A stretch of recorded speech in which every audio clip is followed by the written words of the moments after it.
Hey guys, what's going on?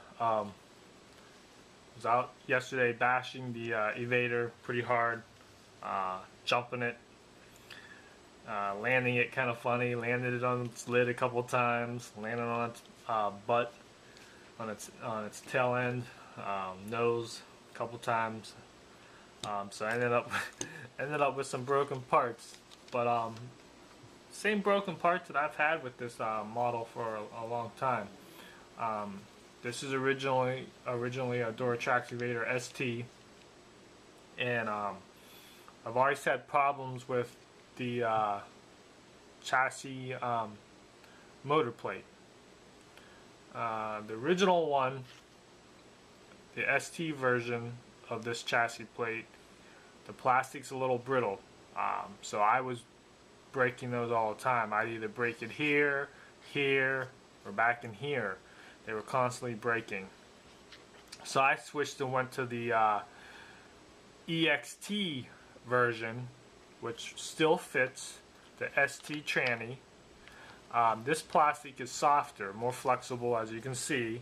I can flex that without it breaking. The other one would have snapped. The problem that I've run into this one is that the screws pull through the plastic.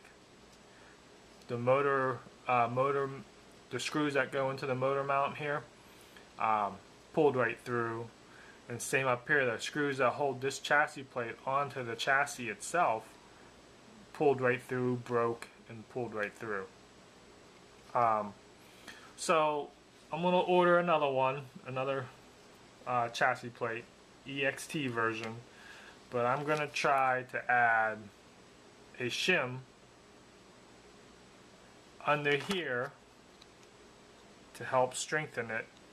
And as for adding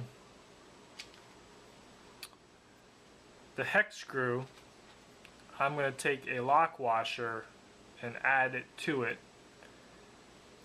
and it will displace, it'll be a little bigger, so it'll displace the head of the hex screw a little bit more. So maybe I'll have a less chance of it actually pulling through there. If I add this on there, that'll make that head a little bit bigger. Should still fit, but I'll have less chance of that happening. So I think that might help it a little bit. The other thing was the tranny case broke right here. So I'm going to replace the tranny case. Cracked here. It probably cracked due to the fact that this failed, and this just cracked.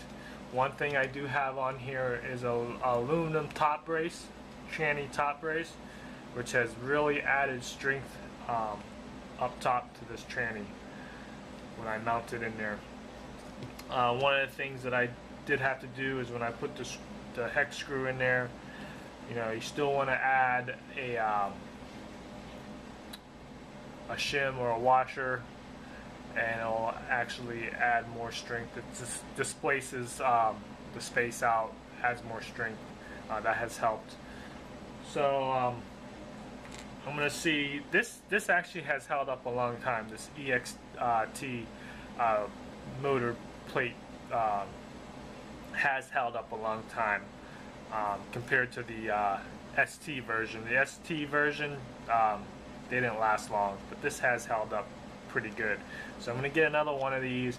I'm going to get another tranny case, mount everything up, and try to do that little bit of added strength with the washers or the shims.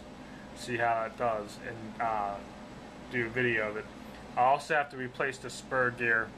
The spur gear got damaged when the motor got moved and stuff, and it just pretty much stripped this. I could probably still run it, but it's not perfect.